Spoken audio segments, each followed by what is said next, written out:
নমস্কার, আমার হেসেলে গল্পতে আপনাদের সবাইকে স্বাগত। আজকে আমি তৈরি করব খুব ঘরোয়াভাবে একটা ভেজ পোলাও।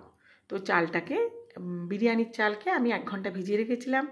সবজির মধ্যে গাজর, ফুলকপি, ছোটো ছোটো আলু, ক্যাপসিকাম এগুলো আমি নিয়েছি। আপনাদের যা থাকবে তাই দেবেন। বিনসও দিতে পারেন, মটরশুঁটিও দিতে পারেন, কিন্তু আমার কাছে নেই। কিশমিশ, কাজু বাদাম এটা নিয়েছি। আর মশলাটা আমি করব কাঁচা লঙ্কা, আদা, জিরে আর ধনে, এটাকে আমি মিক্সিতে বেটে নেব। যতটা মশলা আমি বাটবো ততটা কিন্তু আমার লাগবে না, আমি ফ্রিজে রেখে দেবো। আর যতটা ব্যবহার করা দরকার ততটা আমি ব্যবহার করব। তো এই যে আমার মশলাও বাটা হয়ে গেছে। আর দেবো পুদিনা পাতা আর অল্প ধনে পাতা আছে, বেশি নেই আমার কাছে। আর পনিরটাকে ছোট ছোট টুকরো করে কেটে নেব। নিরামিষের দিনে তরকারিপাতি না করে এটা একটা করলেই হয়ে যাবে। আর আমি করেছিলাম রায়তা, শসা দিয়ে দইয়ের রায়তা ওইটা। আর আমি এই ভেজ পোলাও শনিবার দিনকে খেয়েছি, তো আপনাদের সাথেও শেয়ার করে দিলাম। গরম জলে এবার নুন, অল্প তেল আর লেবুর রস দিয়ে দেবো, তাহলে ভাতটা বেশ সুন্দর ঝরঝরে থাকবে। তার জন্য এগুলো করা।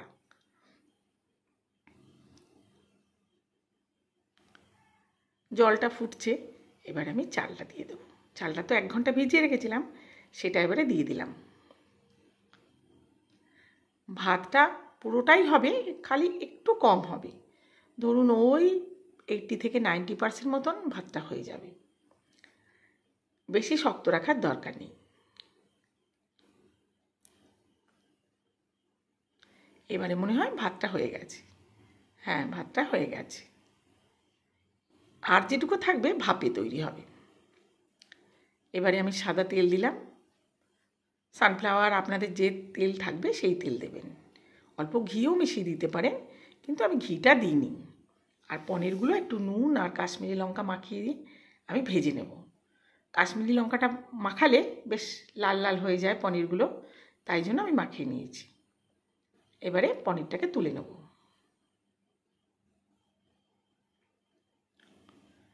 খুব বেশি কড়া করে ভাজার দরকার নেই। আপনারা নিরামিষের দিনে এইভাবে করে খেয়ে দেখতে পারেন, ভালো লাগবে। গোটা গরম মশলা, তেজপাতা আর 2টো জয়িত্রী আমি দিয়েছি ফোড়নে। দিয়ে এবার যে ছোট ছোট আলুগুলো কেটে রেখেছি সেই আলুগুলোকে দিয়ে দেবো। দেখুন একদমই ছোট ছোট আলু।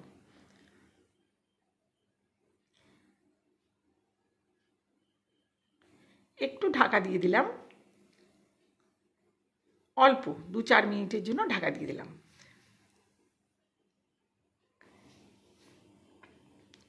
এবারে আমি ফুলকপিগুলো দিয়ে দিলাম আর নুন দিয়ে দিলাম। এবারেও নেড়ে চেড়ে একটু ঢাকা দিয়ে দেবো, তাহলে সেদ্ধ হয়ে যাবে। আপনারা কোথা থেকে দেখছেন আমাকে একবার জানাবেন, কমেন্ট করবেন। আর এই ভিডিও ভালো লাগলে শেয়ার করে দেবেন, লাইক করবেন। সাবস্ক্রাইব না থাকলে সাবস্ক্রাইব করে দেবেন। আর একটা কমেন্টে জানাবেন কেমন হলো আমার এই রেসিপিটা। এবারে গাজর দিয়ে দিলাম, আবারও একটু ঢাকা দিয়ে দিয়েছি।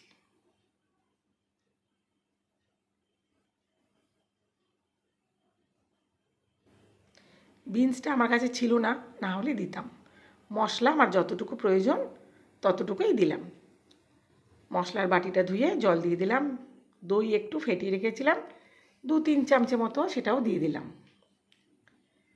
এটাকে ভালো করে কষে নেব।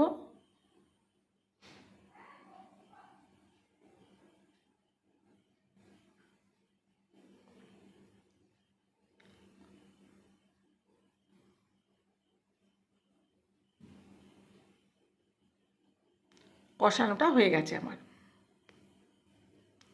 এবারে চিনি দিয়ে দিলাম। নুন চিনি স্বাদ মতো দেবেন। যদি মিষ্টি মিষ্টি খান তাহলে একটু বেশি দেবেন। এবারে আমি ভাতগুলো দিয়ে দেবো, সাজিয়ে দেবো।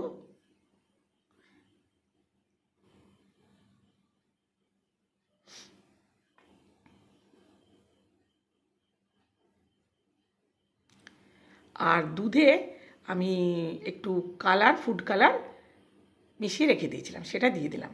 আমি কিন্তু যে গ্লাসটা দেখলেন ওই গ্লাসটার আরেকটু আমি জল দিয়েছি, মানে ওই গ্লাসটার 1 গ্লাস মতো করে আমি দিয়েছি, কারণ এটা তো ভাপ দিতে হবে। ওই আপনার 15 থেকে 20 মিনিট মতো রেখে দেবেন, দেখবেন হয়ে যাবে। কারণ ভাতটা তো তৈরিই থাকে আর সব কিছু হয়েই গেছে। তো ওই 1 গ্লাস মতো আমি দিয়েছিলাম। এবারে কিশমিশ, কাজু বাদাম, ক্যাপসিকাম, ধনেপাতা, পুদিনা পাতা, গরম মশলা, গুঁড়ো গরম মশলা, ঘি সবই দিয়ে দেবো, কাঁচা লঙ্কা সবই এই ওপরে সাজিয়ে দেবো। নুন আর একটু যদি চিনি দেন ওপরে দিয়ে দিতে পারেন, ঘিটাও দিয়ে দিলাম ওপরে। আর কেওড়ার জল, গোলাপ জল যদি দেন দেবেন। আজকে আমি দিইনি, তার কারণ আমার মা একটু পছন্দ করে না বেশি গন্ধটা, তার জন্য দিইনি। আপনারা দিতে পারেন।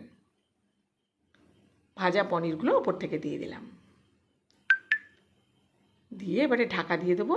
এটা দমে থাকবে 15 থেকে 20 মিনিট। আর কাচের ঢাকার যে একটা ফুটো আছে সেটাকে আমি একটু বন্ধ করে দিলাম। দেখুন, বন্ধ করতে গিয়ে একটা কাঠি আবার ভেতরে পড়ে গেল, কিন্তু দেখতে পেয়েছেন আপনারা? আমি দেখতে পাচ্ছি। আরেকটা কাঠি ঠিক করে দিলাম। এবার 15-20 মিনিট বাদে আমি খুলেছি। দেখুন কি সুন্দর হয়েছে। তরকারিও করতে হবে না, কিচ্ছু না, এই একটা দিয়েই খাওয়া হয়ে যাবে। খুব সুন্দর হয়েছে, টেস্টও খুব ভালো হয়েছিল। আপনারা করে খাবেন, একদিন করে খাবেন, খেয়ে দেখবেন, দিয়ে আমাকে কমেন্টে জানাবেন। আমি এবার এটা সার্ভ করে দিচ্ছি। দেখুন একদম ঝরঝরে পোলাও তৈরি হয়ে গেছে।